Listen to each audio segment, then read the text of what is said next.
Bharat, good morning. So nice to have you here on Frames. How are you doing? You're based in London, right? Good. Yes, I'm based actually in Oxford, UK. Yes. Okay. About 45 minutes from London. Yeah, I'm based in Switzerland. We are dealing with some unusual heat waves here these days. How is UK? I heard about that. No, UK is fine. Good. Yesterday was nice. Today has been cloudy. I think it's going to get a bit cloudier during the weekend, but yeah. Very comfortable weather. Okay, nice. I would love to jump over, for a day or something. Yeah, no, anytime. Okay. So listen, as you know, we are going to talk about your photography. I can see some samples of it already behind you. Yeah. And you just mentioned to me before we started recording that you organized an exhibition. This is your place, your home. Tell me more about it. You are organizing exhibitions regularly at your own place? Well, no, this particular one, normally I do exhibitions in different venues, but this particular one was through Oxfordshire Art Weeks. So what happens is every year, about 2 or 3 weeks, all the artists in Oxfordshire display their, artwork in their homes or in churches or wherever they feel they've got venues. And so this year, I did it in my home. So people came around. Oh, nice. Lower, and then they order or buy the floor. Wonderful. So how many images did you prepare? I prepared about 25 images of various. This is a theme that I got here on the wall. Is called Recurring Dreams of Oxford. So basically, where I blended a lot of images of Oxford to tell a story. So basically, it's a dream world. Each image is a sort of a different dream about Oxford, and it's quite interesting, quite surreal. Sometimes it looks real, like in a dream, but it's not. Nice idea. I was looking at the photographs, you sent me before, and as you mentioned also in your biography, you used to live on, I guess it was 4 different continents, right? And you come originally from India, right? You're born in India. Now you live in the UK. I don't know where you live. Tell us a bit more. Like, what did you experience? What kind of cultures and how it actually influenced your photography? Yes, so I was born in India, and my grandfather, funny enough, to go further back, about more than 100 years back, he had gone to Uganda as a young boy. And he stayed there and he came up in life, had lots of properties and stuff, things like that. And then the whole family moved to India for the children's education. And that's where my father married, my mother basically, and I was born there. But when I was about 5, we moved back to Uganda. Basically, the whole family moved to Uganda. And that's where I grew up. So I was there until about 8. I was about 17, 18 years old. Mm-hmm. And then I came to UK in a boarding school and then did my higher education. So by profession, I was an electronic engineer. I did microwave communications in the north here. And then soon after that, I moved to Brazil. Oh, okay. So I was there I thought I was going to be there for 2 years. I ended up being 12 years. In Brazil. So, and then I moved back to UK, and I've been here since about 30 years, 35 years already. Yeah. So I can imagine. Yeah, it sounds amazing. I mean, being in all those different places, and having this sensitivity inside you somewhere. I mean, what a dream for a photography passion, right? Being in all those different locations, cultures. Absolutely. But as things happen, when you are doing this kind of thing, you're studying and then you're working life for all, you don't get much chance to be a photographer. Though I was very interested when I was already in the university to do photography as a side, hobby. Mm-hmm. But I think it really picked it up after the last 20 years. And, everything counts. And because of my previous traveling experiences, I tend to do a lot of traveling and cultural photography in a way. Okay. I think that is probably the influence that I got because my travels younger days. So your main interest lies in capturing those different cultures, kind of portraying the lives in different places, different communities. Is it the main interest? I was looking at your images. It seems like be this way, right? To be this way, because I see images from many different, countries. And is it your main passion these days? Is actually, as in photography, I think everybody starts off photography taking different things like landscapes and portraits and still life and, basically experimenting with everything. And I went through the same processes. But then I thought, I must use my photography for some purpose. So I call that, photography for a purpose. So then I began to sort of hone in to doing photography which means something, or which means I'm showing something to other people of interest, rather than taking sunsets and, birds in Friday, it's in steak on the steak. And yeah. What is this, deepest underlying message or, or feeling, what are you trying to tell your viewers when photographing those different places? Yes, basically also because I try to go to places where not many people have been. What I'm trying to do is extract that there are so many stories, even in the remote places, that are of interest. It's like bringing out stories from the deep within different countries and cultures to tell the viewers. Mm-hmm. So when I can, I write stories about it. But when there is nothing to write, basically I let the picture itself tell the story. Mm-hmm. And when you say stories, what's your process of working? So are you kind of working on at one given scene at a time, or is it rather a story in terms of maybe the neighborhood, maybe the community, or what is the story for you? What is one project? Well, yeah, the story basically I do sort of long-term stories, sort of long-term projects. I started that about 12 years ago. And my first long-term project was in India, where I started taking photographs working with an NGO actually, taking photographs of women workers. So these were women who were self-employed basically, without any salaries.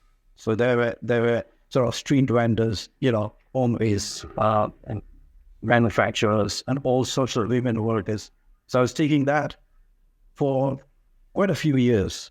And I've got a whole collection of these women in different categories of what they earned and how they lived. Mm-hmm. But then I noticed that, when you start a project, then you always find another project within that project.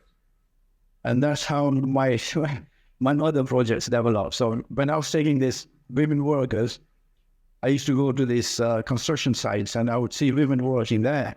So again, another set of images of just construction workers. And that became a big project as well, trying to find out where they come from, what they earn, what their problems are, things like that. And then another project with salt workers, again, similar sort of thing.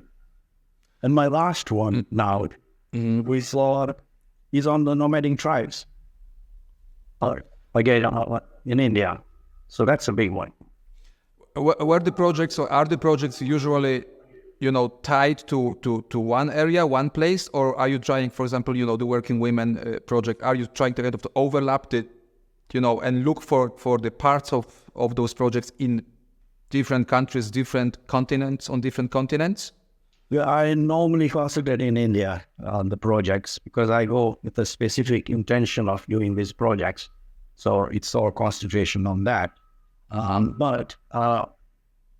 that's mainly in Gujarat, in the West India. But then when I'm traveling elsewhere, I also try and include those photographs, that I occasionally come across. If I see a construction site in another state in India, for example, where they're working differently, where they're wearing different clothes, for example, etc., then I take those images into consideration. And when you think about a project, or maybe you are starting working on one, you said it's rather an open one, right? You don't have a clear idea, you know, I want to end up with 40 photographs or 150 photographs. Is it something really ongoing, like open-end kind of stories? Yes, exactly. It is an ongoing thing because I have found that, especially in India, the development is so fast. Like, you know, yesterday they had landed on the moon, etc. And so the photographs I took 10 years ago and I take now of women workers in the industry, for example, are different. They have before they were sort of walking around without slippers and shoes or anything like that. Now they wear shoes, for example, when they're working. They wear helmets, for example. So things change, and it's a process. Yeah, I think it's fascinating. If you have, like, you know, projects that span over the, you know, many, many years, you are also seeing those changes. I think at some point you should be putting those series, or maybe you already are, you know, into books, into, you know, zines, or maybe, you know, showing this development. I think, right? I do that in exhibitions, those kind of things. Books, yes. I have just released a book on the nomadic tribes, and that shows the development, you know, which goes through the history of the nomadic tribes and what they suffered and still suffering. Yeah. How they are developing a little bit more. So that book is online now. Yeah. And also, one more question I have before we jump into, you know, to looking at some of your images. Finally, you wrote me actually that you use both black and white and color images depending on what you want to portray. I wanted to touch on this one. When and why does this decision, you know, happen in you? When are you going for black and white? What do you think? And when are you choosing color, you know? Yeah, this is very controversial, isn't it? I think, you know, a lot of people want to know why some people take black and white and some color.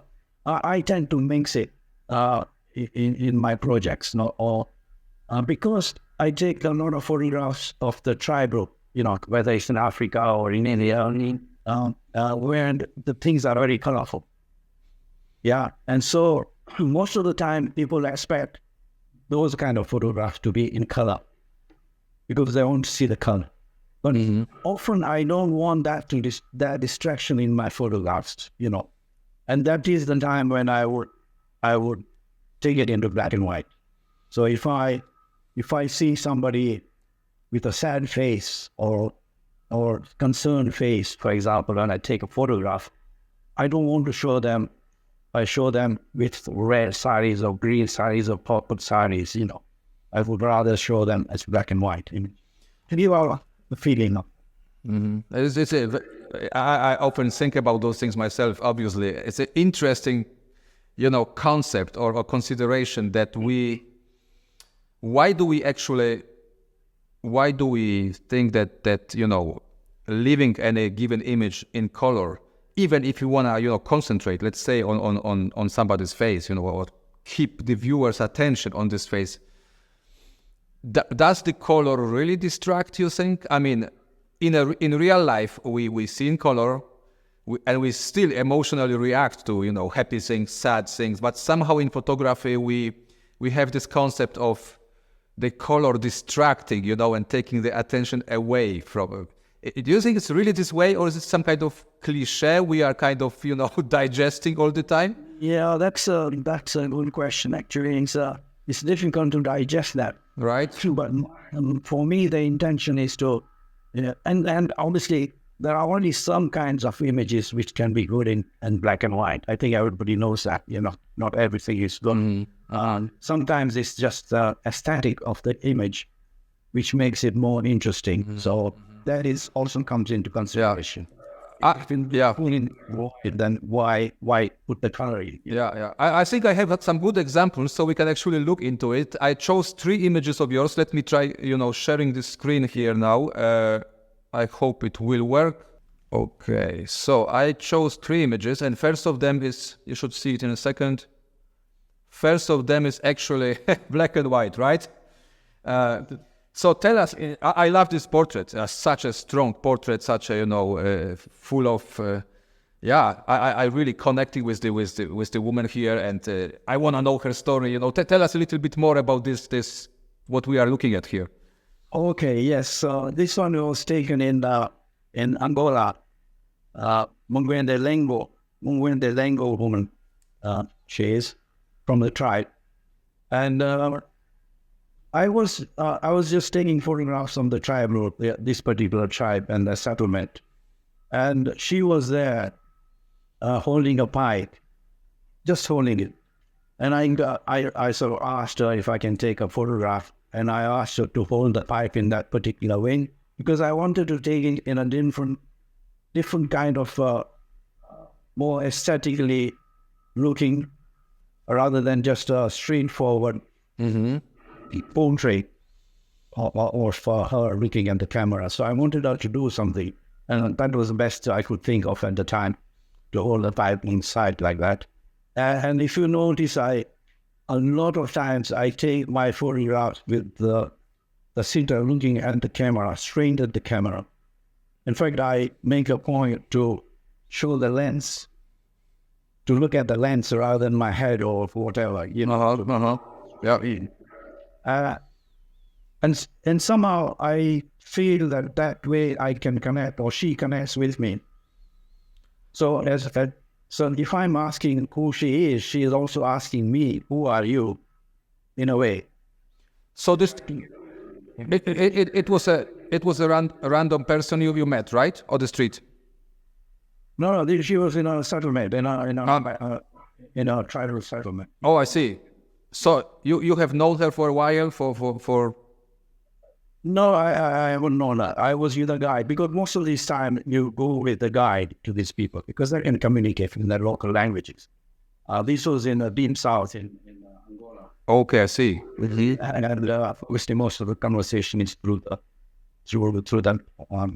guide, but sometimes you can always gives gestures on what she needs to do. So.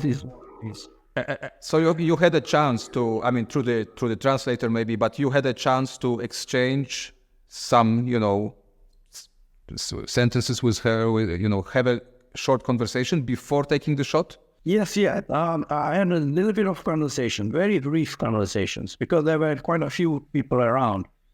And so, most of the time they do feel shy. So this is the moment. And this is another thing that I do is when I'm taking a picture or a photograph of this, I intentionally make them wait. So they are looking at the camera all the time, and I'm waiting and I'm waiting and waiting until they start thinking of different things in their head, and that's when I take a picture. Yeah, I think it's a wonderful, way of engaging with the subject. Yeah, it is, this few seconds or maybe 15 seconds, whatever it is, and this expression on the face, in the eyes, something it's, exactly like you say, the thoughts, of course, start appearing in her head, and the expression changes.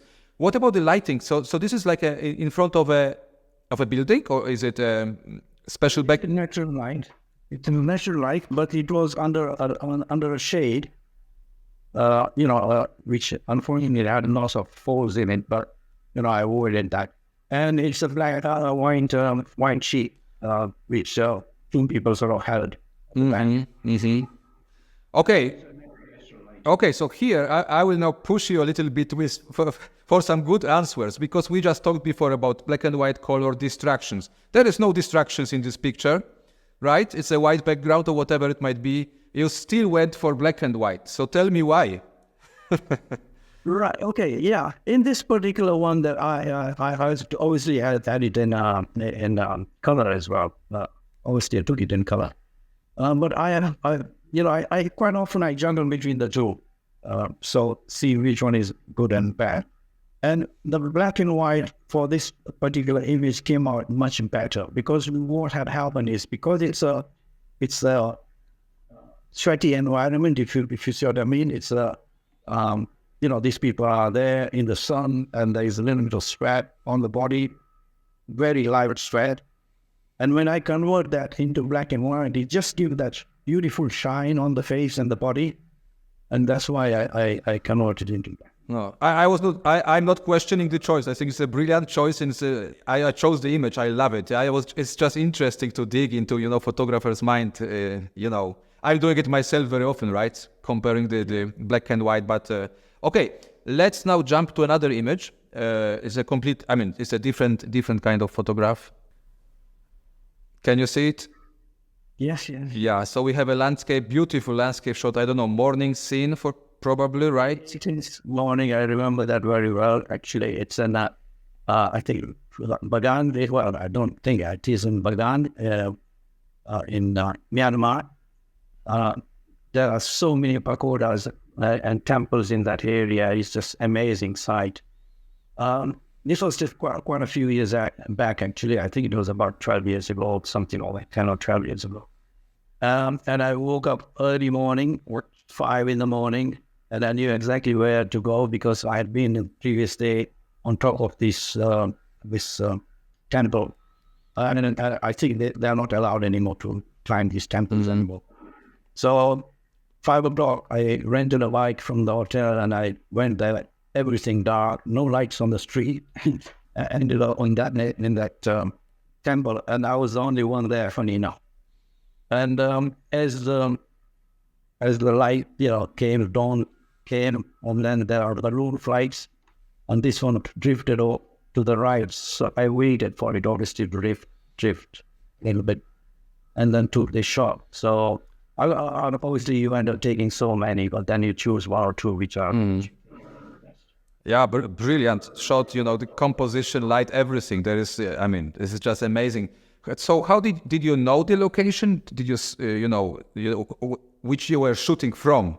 Or did you scout it before, or you had some, advice? How did it work? You said you were there alone, so I can imagine it was not maybe the most touristic spot to shoot from? No. As I said, the previous day I had been there in the top of that particular town. Oh, I see. Okay. And I had already seen the landscape, and it was basically going in the morning is just hit and miss, because what you see during the day is different from early morning. During the day, there is no mist or anything like that. The morning, that there is a lot of mist in that. It's a sort of a flat landscape, almost like a valley. Yeah. Beautiful. The third photograph I chose, it's again something different. I would say some kind of I would categorize it as some kind of a, almost like a documentary shot, right? Exactly, maybe journalistic style. Is it a part of one of your projects here where you're showing the communities? Yes, this makes part of the women in the construction industry in India.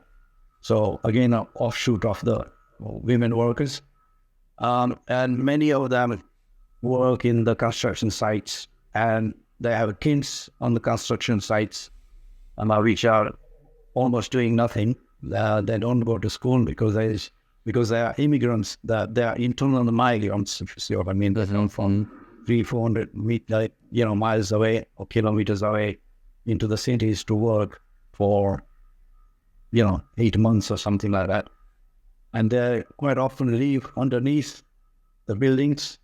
In the parking area, they would create a little bit of a room and live there.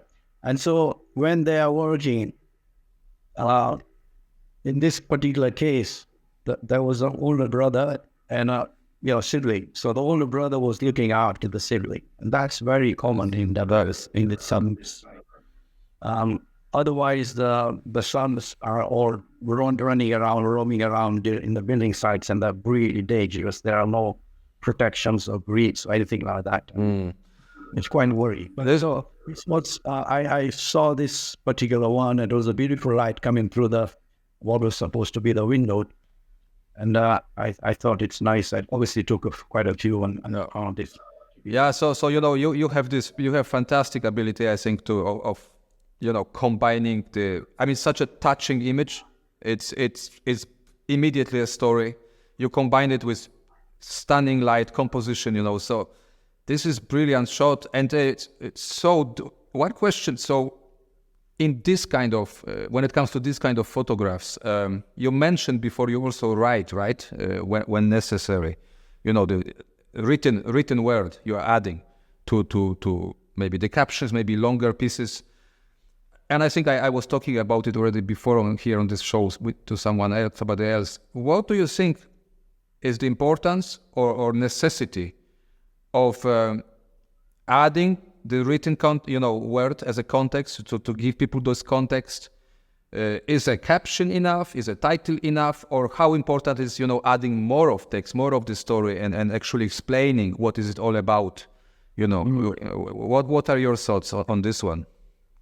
Yes, this particular one, I think it would be good to explain what is happening here and why I took the photographs and, what is all this about, the boy swinging the child on, etc. So this one deserves some sort of a description of what is happening. The previous image with the Mengwenda or woman with the eye, I mean, that is the title of this one. And it's okay. Maybe it deserves a little bit more, but the title itself would be enough to say what the photograph is about. Mm-hmm. And so I don't need to elaborate too much. But this one needs an elaboration. I think definitely it's also an image which actually poses immediately, at least to me as a viewer, more questions which I would love to know the answers to.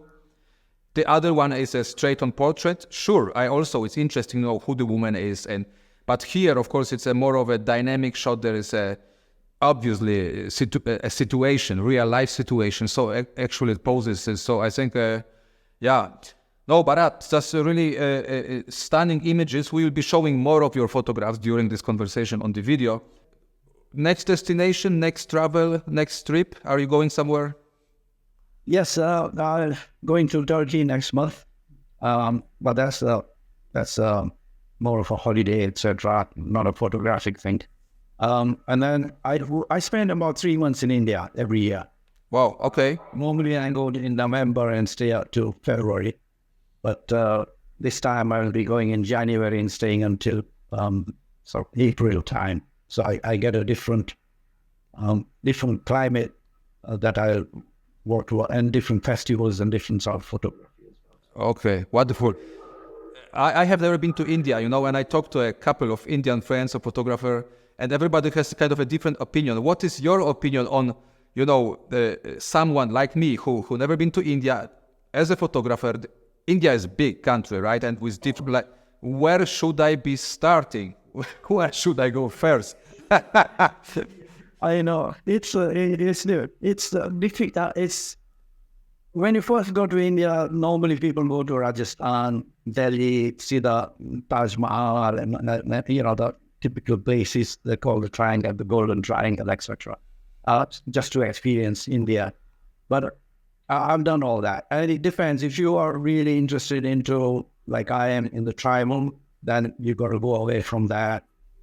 Gujarat has fantastic tribes where I come from, and there are some which is in the sort of southeastern part of India, and Odisha, and Chhattisgarh. Okay, so my list is getting longer and longer. Yeah, so I'm hard decisions. Welcome to come there and we'll make a trip. Okay, would be amazing. Yeah, maybe we could run something kind of like for the French community. I'm thinking about some tours, So maybe India is definitely very high on our list. So let's see what happens. Amazing country, and still, people are willing to be photographed, and fairly easy. I think that's why many photographers go there, because it's a playground for learning photography and taking photographs of portraits. Yeah. Many people go there, but also, and correct me if I am wrong, so many people, in India, living Indian people, are interested in photography. Is it correct? There is a strong community of photographers.